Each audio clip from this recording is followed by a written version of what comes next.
All right, it's another beautiful morning in Africa where we talk about Clevenard Open Projects, where we discuss Africans on behalf of Africans and we raise awareness in our communities.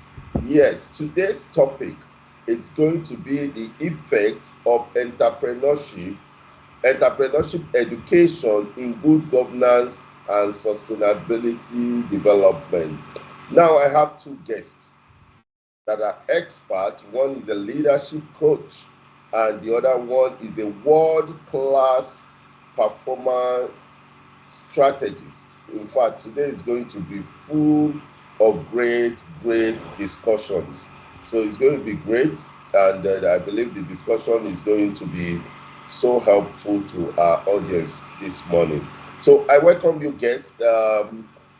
Dr.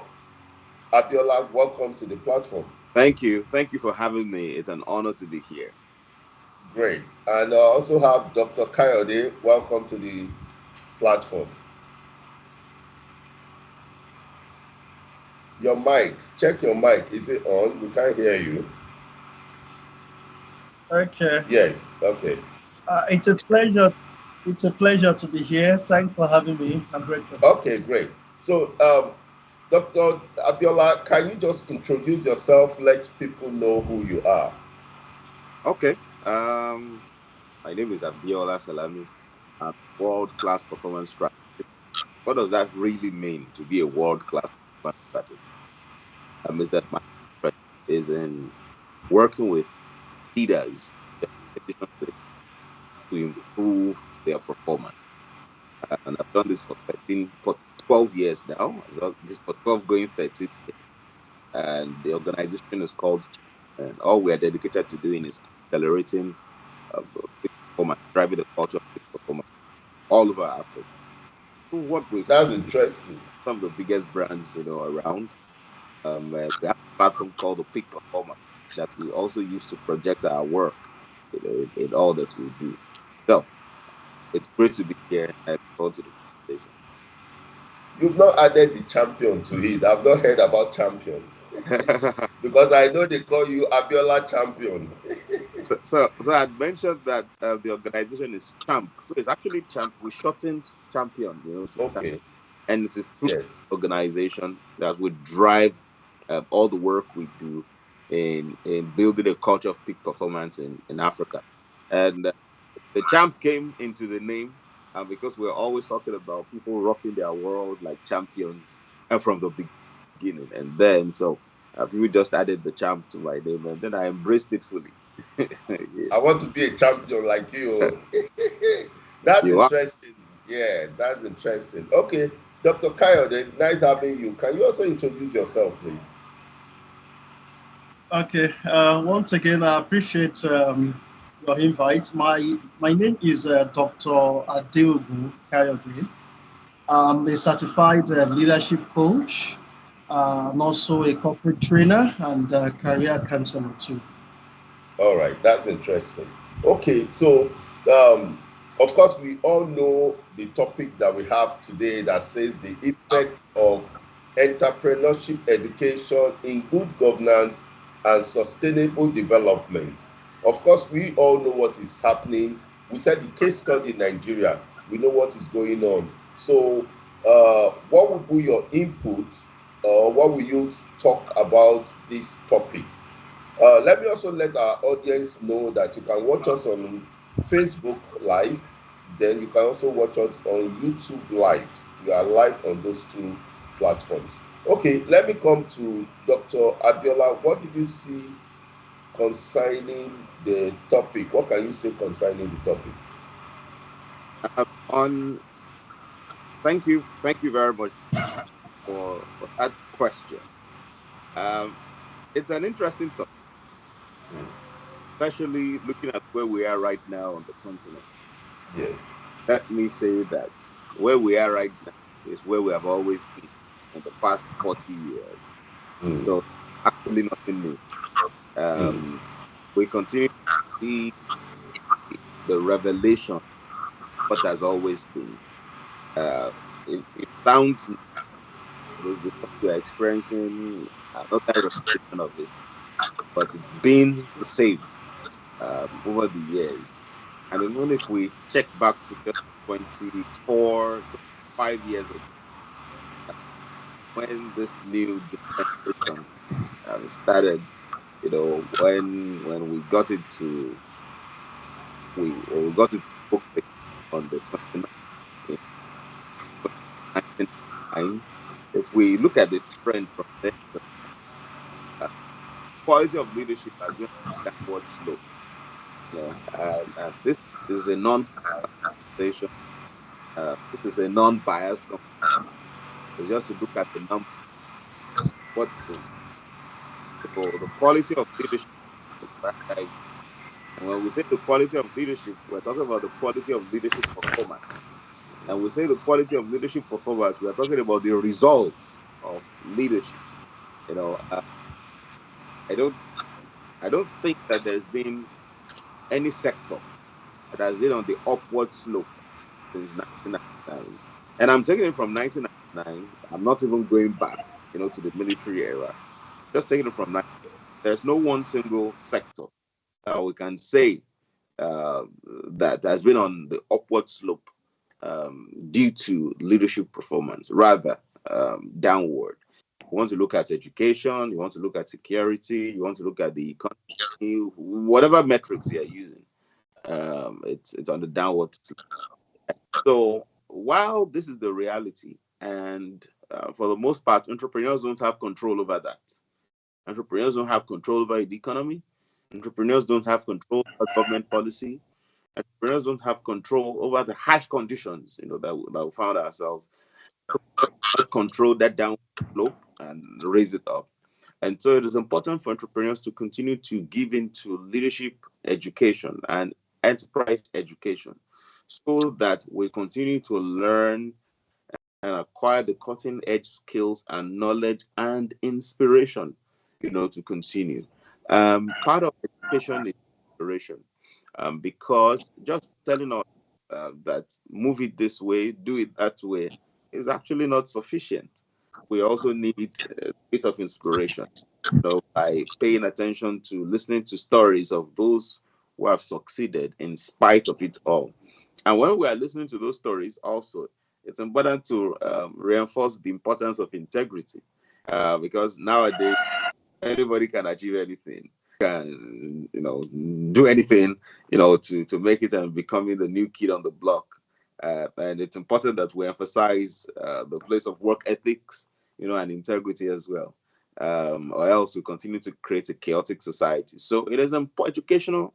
Enterprise education is really important because we don't know it all. We can't know it all, and it's important for entrepreneurs to continue to learn. One of my favorite quotes that has become a jargon now is by A.W. Toffler, that says the literature of the 21st century is not about people that cannot learn, relearn, and a lot of us we say that quote right these days, without necessarily paying attention to what does it really mean to us. Learning, acquiring new information, acquiring new knowledge. On learning, which is what brought us here, that will not take us there to where we're going. We'll take it out of our system. All those practices that people engage in that does not help us to build a sustainable business as a leader, all those sharp practices, we unlearn them. And of course, we relearn the ones, that has helped us so far, date and that. So that's my thoughts about the topic. It's really relevant for the entrepreneur of today. Thank you very much. I think that sounds very interesting. Enterprise education is very important, and integrity is always very important.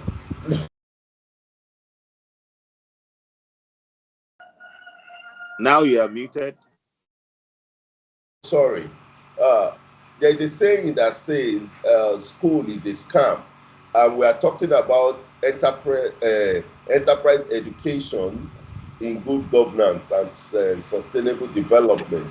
So, what would be your take on this? Because a lot of people are now seeing school as something that is not really so much important to them than for them to just go and look for one skill and learn and do one thing. So what would be your advice to those that have that kind of mindset?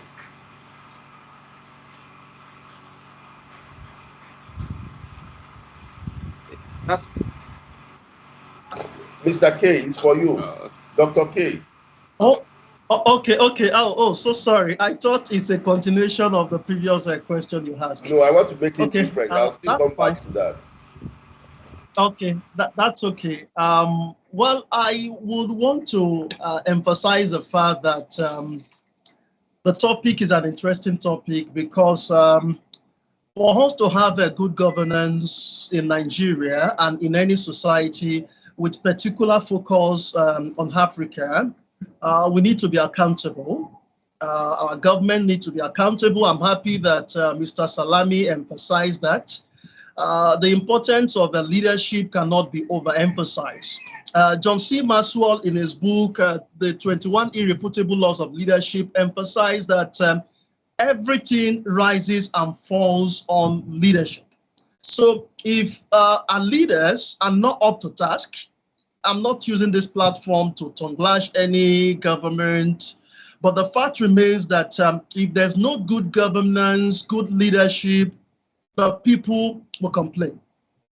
If there's no transparency, if there's no integrity, if stewardship is not being practiced, it's a challenge.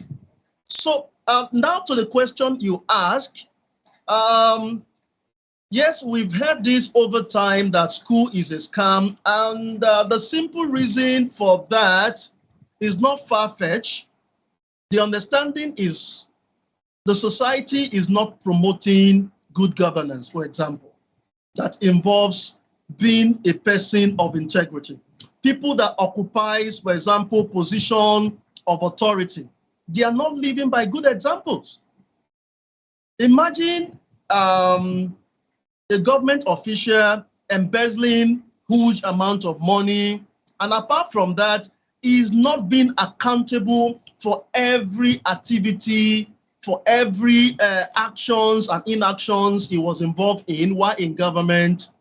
What do you think would be the view of the people, the masses, especially the youths? The understanding is very clear that the government is not accountable. So what is the essence of going to school to implement what you have learned in, you know, maybe 4 or 5 years in your in your school, whether it is polytechnic, higher education, whether it is university, or whatever means of having education.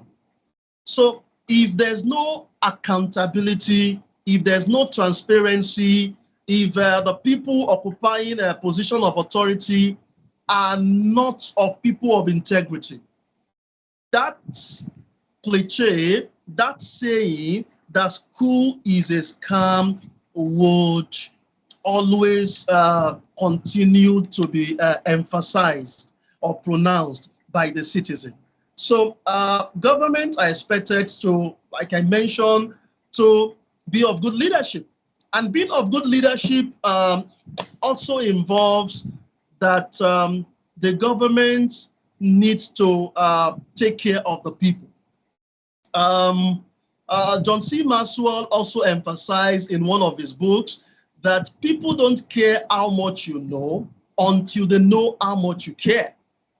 If people are not well taken care of, as we are seeing it with focus on Nigeria, for example, the masses are suffering, you know, social amenities are not being well put in place.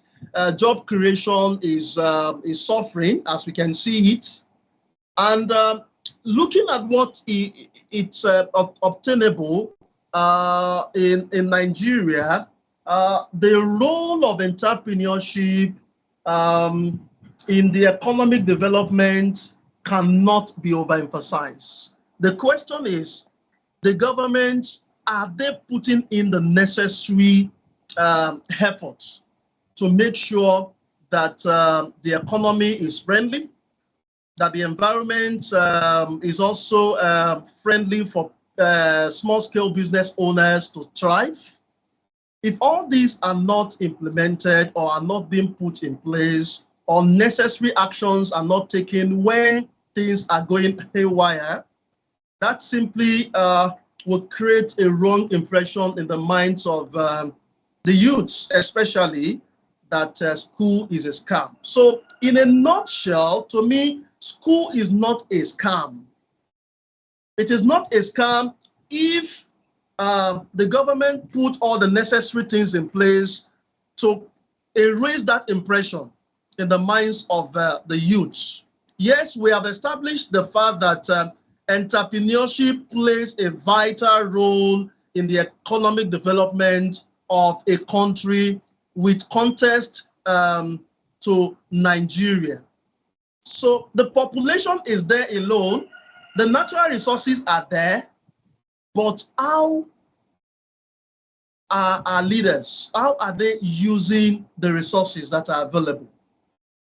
Yes, entrepreneurship creates jobs, it reduces unemployment, and the SMEs are known to be the backbones of any nation. The government cannot provide jobs for everybody. That is an established fact. So hence, if there's an enabling environment for SMEs to strive, then the people will be comfortable in a way.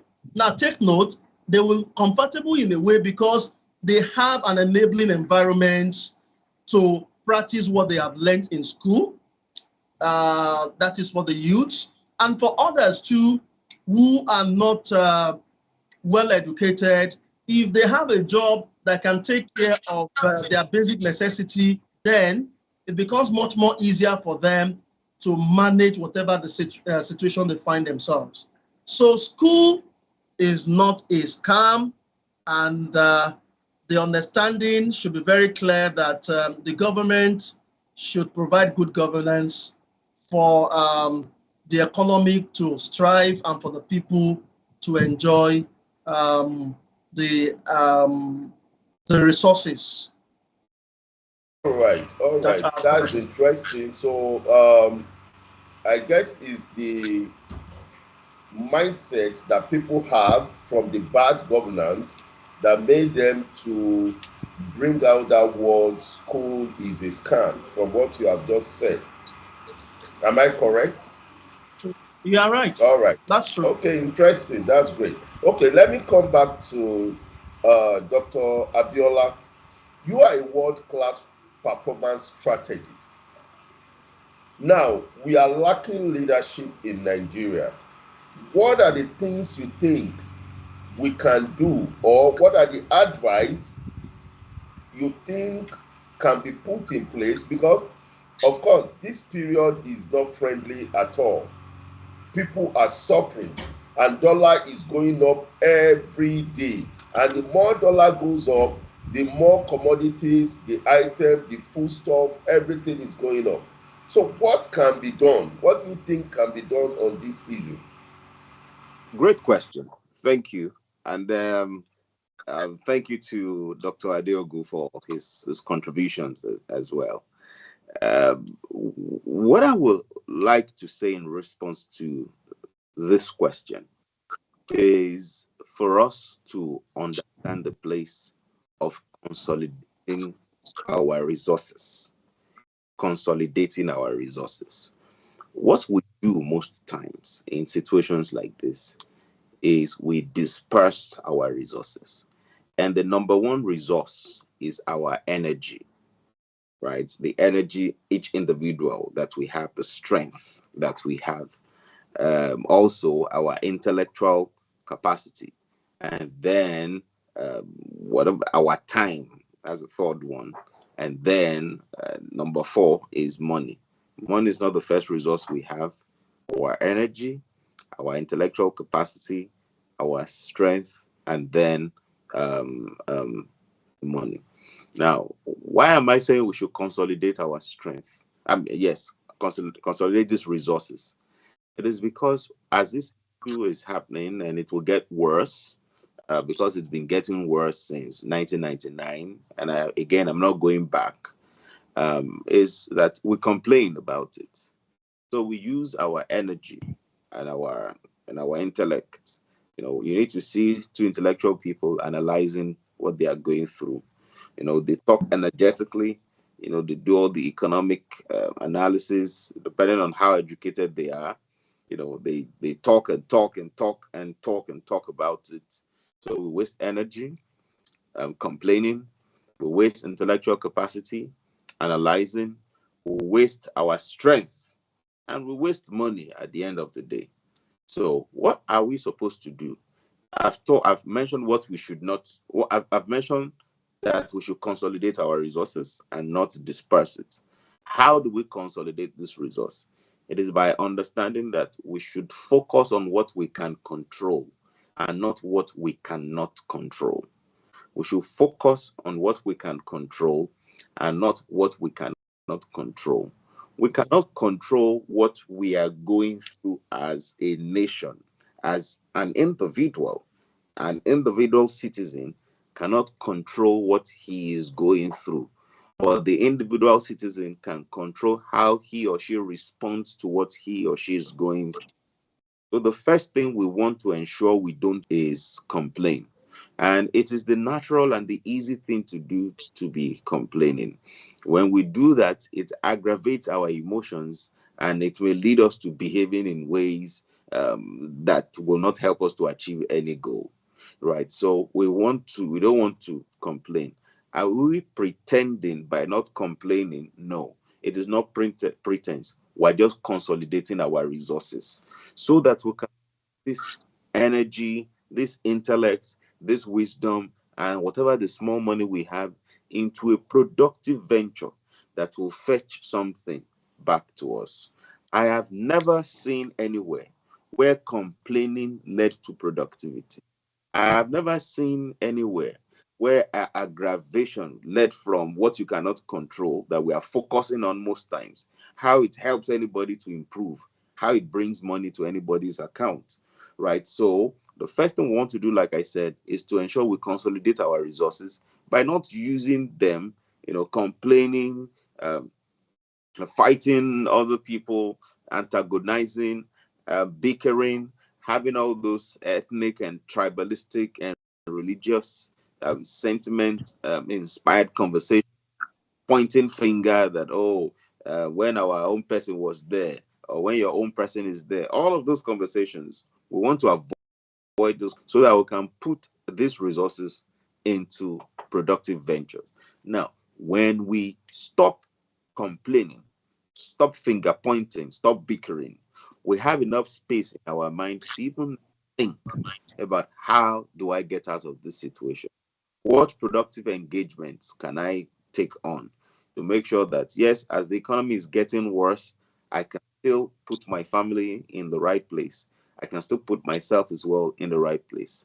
Do I need to now start a small business, or do I have a small business already that I want? How can I expand this business? Now, you cannot have space for complaining and progress at the same time. You cannot have space in your mind for finger pointing and progress at the same time. So our biggest resource in all of these resources is in our mind. It is important that we guard our minds, as much as we can. While we're saying we should not engage in complaining, we should also not entertain it. Because none of us is smart, we're all as smart as the influences we subject ourselves to.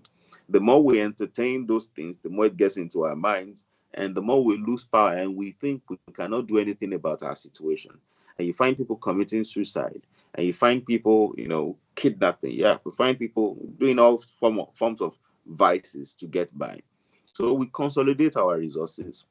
We focus on what we can control, not what we cannot control. And with that, our ideas, we can implement them. We're talking about enterprise education. If my mind is filled with complaints, bickering, prejudices, biases, finger pointing, everything that is going wrong in the economy, my mind will not have space leadership education or enterprise education. My mind will not have the opportunity to assimilate how do I make profit from a business. My mind will not be able to assimilate how do I recruit the right people that I don't end up with previously unidentified recruitment errors, right? So we want to consolidate our resources and focus on what we can control and not what we cannot control.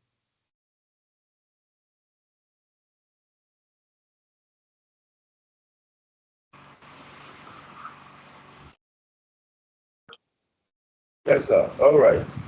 Okay, that's interesting. I think the network freezed a little.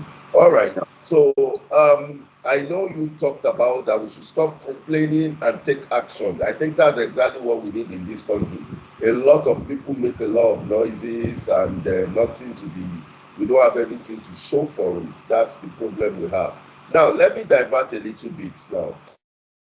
Uh, Mr. Dr. Coyote, I know you have been doing a lot of things. You have a lot of programs that you do. Now, what motivates you to go into what you do? Sorry, I didn't get that. I said you do a lot of things. I know you are engaged in so many things, training, seminars, and co. Yes, and you have passion for it. I've seen you in several occasions. You have done things together. What motivates you to keep going on this track? Okay.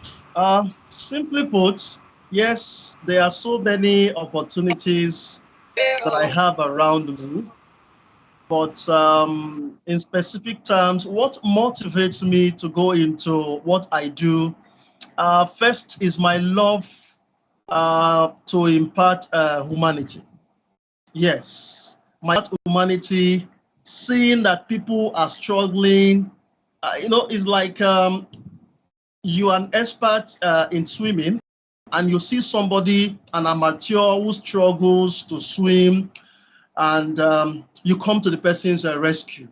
So when I see people struggling, for example, as far as being a good entrepreneur is concerned, I see that as a way, as a challenge that needs to be solved. And hence, for every opportunity I have, I use it to impart others. And one of the ways I do this is leveraging social media. Yes, you must have seen sometimes my activities on social media, on Facebook, on Instagram, on on WhatsApp too. I also use that platform. Telegram is also another social media platform I use to leverage, to impart the life of others. It's a powerful tool. For example, social media for example, for business to connect and also to grow, for example, the customer base, or for you to impact the lives of the citizens or the people around you. For example, as a certified business management consultant and also a leadership coach, one of the things I usually tell people around me as a way to motivate them to continue to manage whatever the situation they find themselves or to discover their talents is to maximize the power of social media to make, for example, if they are entrepreneur, to make massive sales, to impact the life of others using their skills, their expertise, or technical know-how. And that's the strategy, for example, that I use to market my digital product. For example, leveraging the power of social media. And example over the years has revealed the fact that just few weeks ago, Facebook, for instance, celebrated 20 years anniversary of using the platform to impact people's lives. So it brings me to the fact that, yes, it discovered that Mark Zuckerberg in this contest, I can also use, yes, the platform or my environment to impact the life of others. So my passion to impact the lives of of the people around me in the community, at the international level to me to action to help people that are facing one challenges or the other.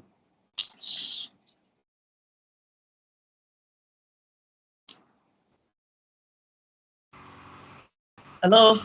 Oh, that's interesting. Okay. Great. Yes, I'm with you. I'm with you. Service for humanity. The network is. I can't hear you. I know what you. Hello, Mr. Danny. I can't hear you. The network is bad. Be pattern of young people. Let me come. Yes. Hello. I I said can't hear you. The service network for is humanity is the best work it's of life. I complex. understand what you do and the passion that you have. Can you hear me? Yes. Okay, I'm training my Hello? ears to hear you, but that's fine. No problem. All right. All right. So now let me come to Dr. Abiola. Yes. One of the things that we do in Clevenard is to, I know you guys are voice, know, you are a voice on your own. I know you have your own network, you have people that follows you. So in Clevenard, we raise awareness in your community and we give people like you platform. There's a lot of things that goes on our platform in Clevenard. Maybe with time you get to know. But one of the things that we also do is to raise awareness in our community and also be a mouthpiece for you to reach out to the world. We have so many people on our platform. A lot of people are watching right now. So these are the things that we do in Cleveland. Now, I want to come back to Dr. Abiola Salami. Now, you have so many programs that you do. Can you share with us some of the current programs that you want to do? Okay. Thank you. Thank you for the opportunity. As improving Great. leadership capacity, improving leadership performance, and enterprise education, we have a program, an accelerator program called Made for More, that is starting on the 24th of February. 24th of February. It will run through 5 consecutive Saturdays. Anyone that is in whatever career that you are right now, and you want to 10 times your results, and you've probably not been promoted in the last 12 months, this is a to equip you with the right tools, to get on the fast track in your career. You are an entrepreneur, and you're not recording the kind of profits that you want. It's also the platform that will help you to start growing your profitability. And even if you're a career professional and you're enjoying promotion, every 12 months so far, we can still help you reduce that turnaround time, that your promotion can be short. I mean, the time of your promotion, can be less than a year. And because we designed this platform to equip people with the knowledge, skills, and exposure, very important, exposure, to be at the very top of their career. And I'm saying this because if you understand my journey working in corporate Nigeria, at the time I became a middle level management staff, I was just 28, and I mean the youngest, almost the average age there was 30, was 40, right? The average age in everybody in management was 40, and it's because of the things I've learned that I practice, and this was 14 years ago now or so, and I've practiced that consistently over time, and we just want to extend it to more people, so that we have more leaders on that fast track, so that's Made for More. And of course, we have our flagship program, the Peak Performer, coming up in April. That is where we spotlight highly esteemed leaders across the continent, 100 of them. And we have this as a summit, exhibition, and awards. We also have a full day summit, a marketplace performance summit, where I'm bringing into Lagos some of my friends. from all over the world who will be serving as faculty. And the idea is to drive a culture of peak performance in Africa, leveraging the magic of emotional intelligence. The magic of emotional intelligence is one of our interventions, one of my best-selling book, forward written by my Harvard professor, Professor Dana Bourne. And then later on in June, hosting leaders in Mombasa in Kenya for the next edition of Dr. Abiola Salami International Leadership Bootcamp. So senior leaders everywhere in the public sector, from assistant directors to deputy directors to directors, from assistant directors upwards, that program is for them. Because as we continue to talk about leadership, I continue to say that our people lack leadership skills. It is not sufficient for us to complain, about it. In fact, what we should do is not to complain about it. What we should do is to create intervention and start to equip people with the right skills to help our nation and our world. And that's why we do what we do in CHAMP.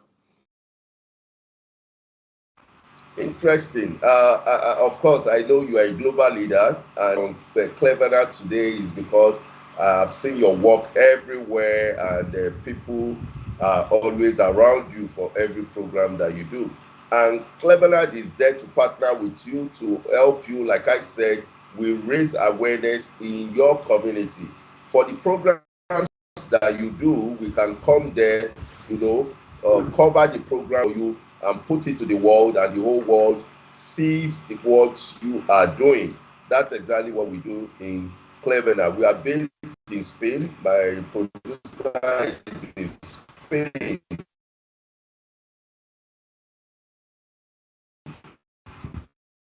And I know followers. Likewise, Dr. Kayode too has a lot of followers. It will be very interesting for people to see. We have a section on the platform that is free, which is the blog.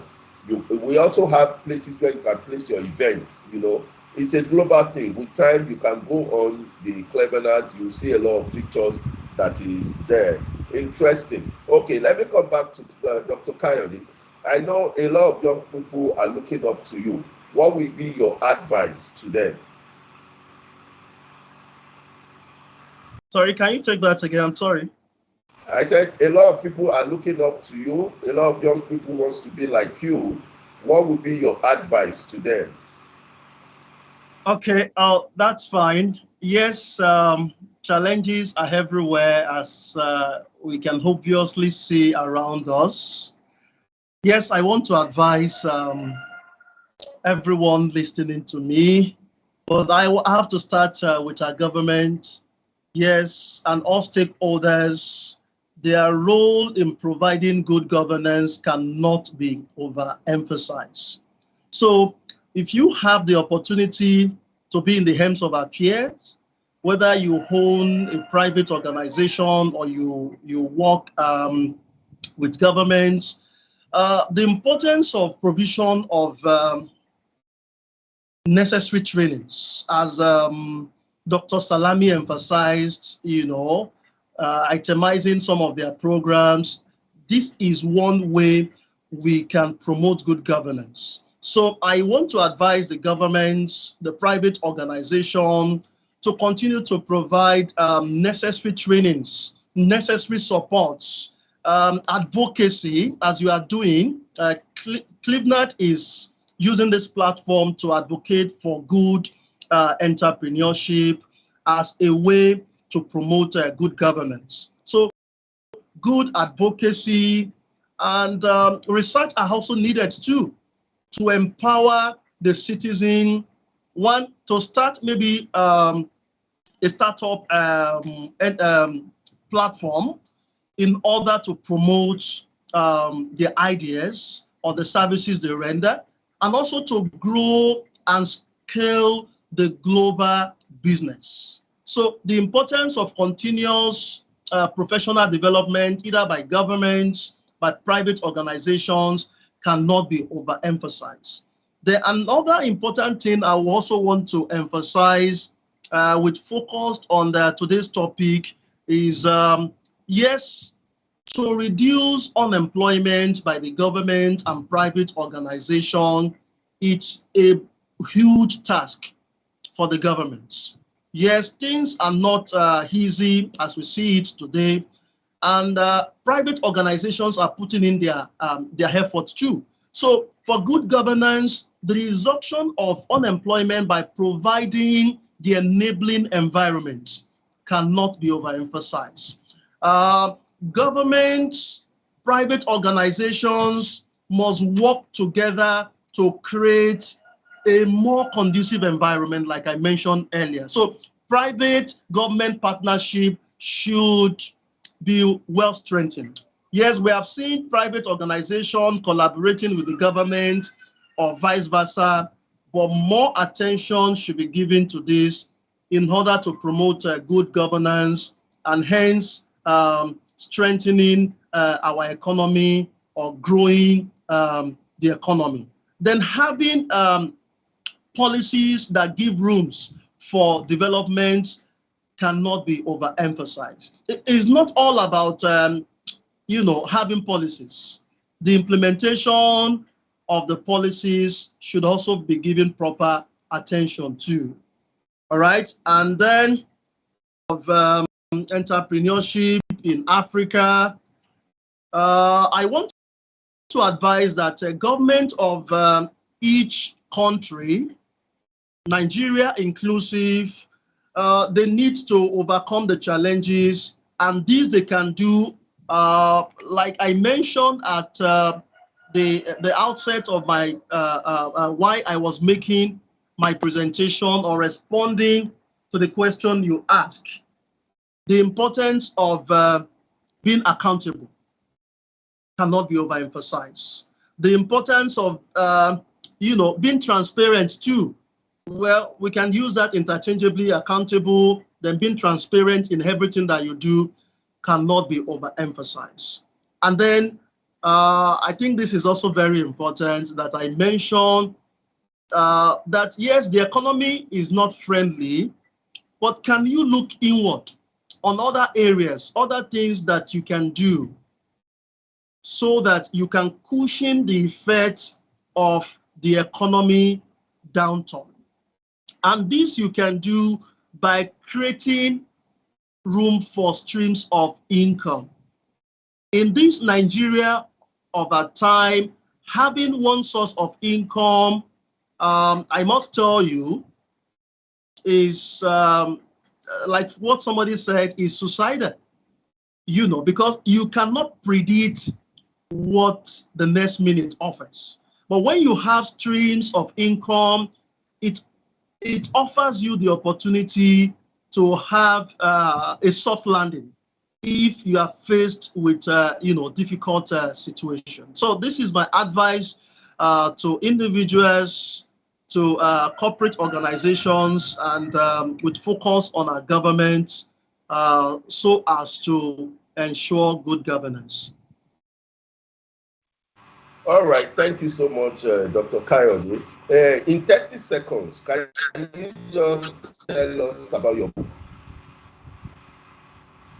Are you with me? Sorry?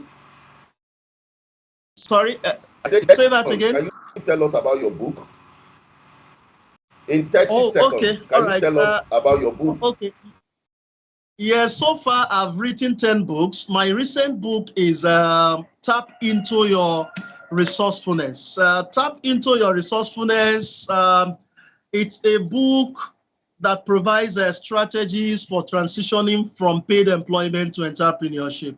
I just emphasize the fact that entrepreneurship provides opportunity for small scale business, to strive.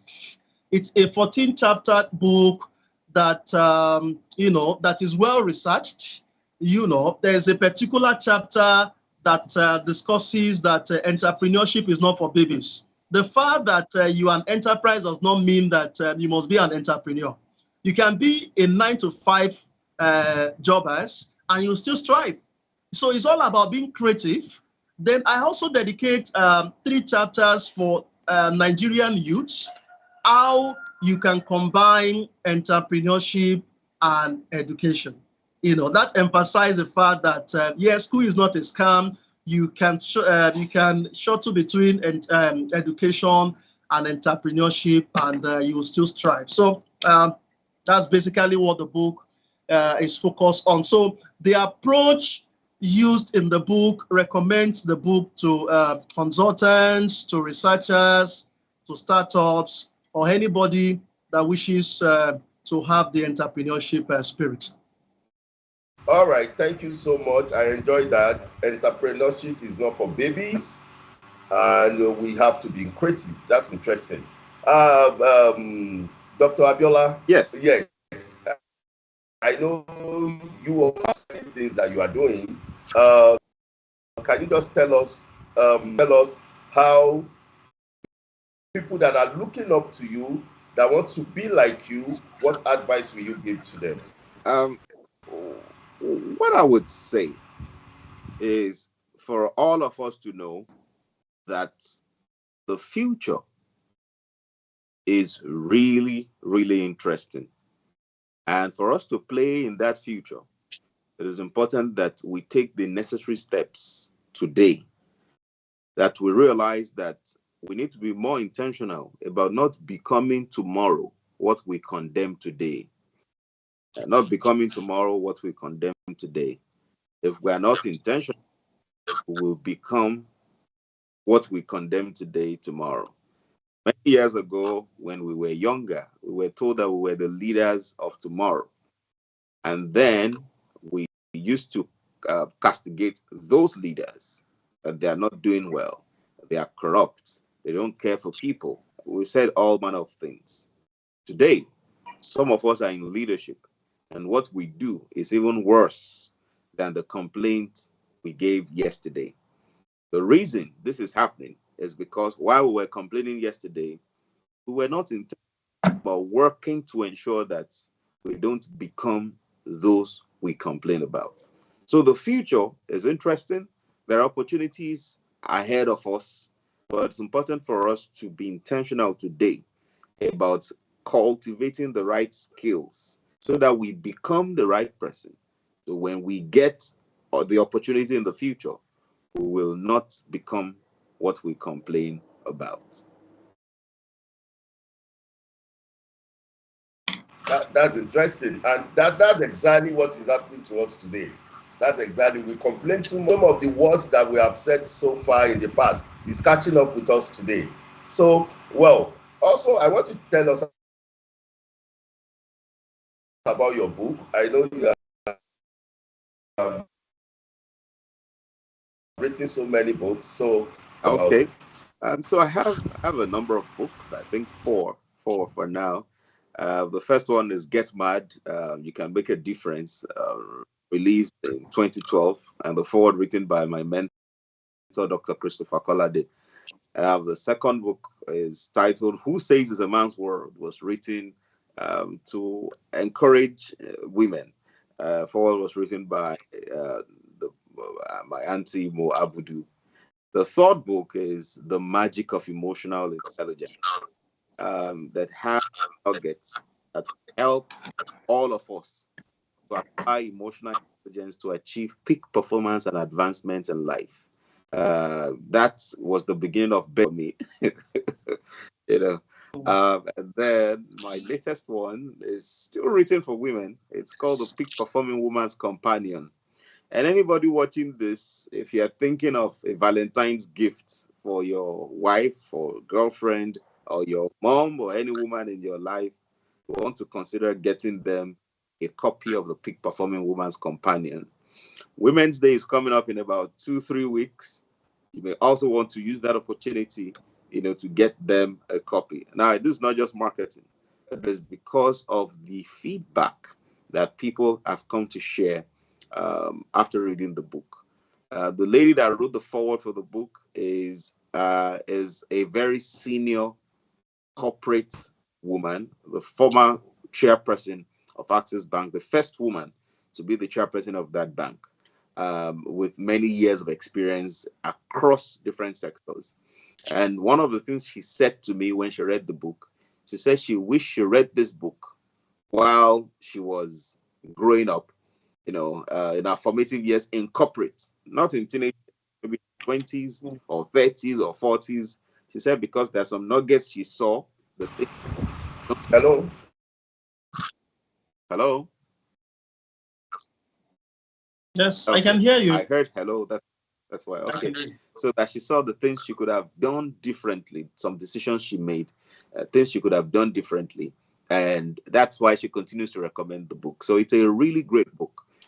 If you have any woman and you want that woman to be to become a strong influence, to become successful, to become a catalyst for socioeconomic growth. If that's what you want for the women in your life, you need to get that book for them.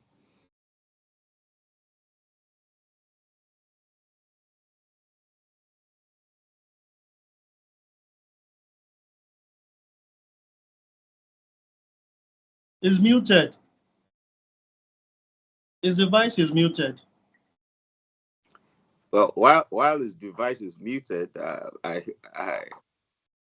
Mr. Dario, can you unmute? I guess he's having a Okay. network issue. Okay. I guess. So, well, before he comes back, Okay. let's keep the audience engaged. Let's keep the audience engaged. So Okay. Dr. Adiogun, so let me ask you. You've said a number of interesting things, right?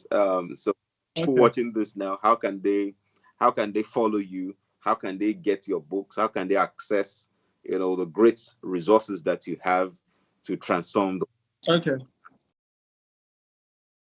I guess he's having network issue.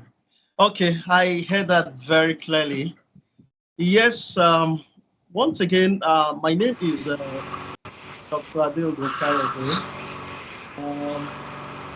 Mention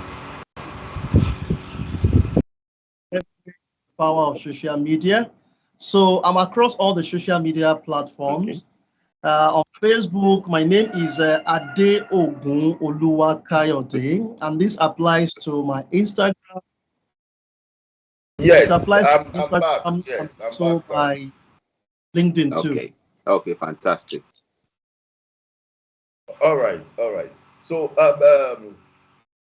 Dr. Abiola, have you given out your own social media handle too? Okay, not yet, but I can do it right now. Okay, just in 30 seconds so that we can round up. Okay, so mine is Abiola Champ. Abiola Champ. I'll just look for Sorry, let me get that, Mr. Dr. Abiola. Abiola Champ. ABIOLACHAME. Or just look for Abiola Salami on Google. And you look for Dr. Salami on Google, you find me there. All right. I really want to appreciate you guys for coming on this platform. It has been an interesting moment interacting with you, and I've gained so much knowledge, and I believe our audience too out there has gained so much knowledge. I want to say a big thank you, and also don't forget to log into Clevenard. Clevenard has a lot to offer you and the people around you. So thank you so much. See you next week. Bye. Thank you. Thank you. All right, Mr. It's nice having you here. Thank you. Great. Me too. Thank you. Appreciate it.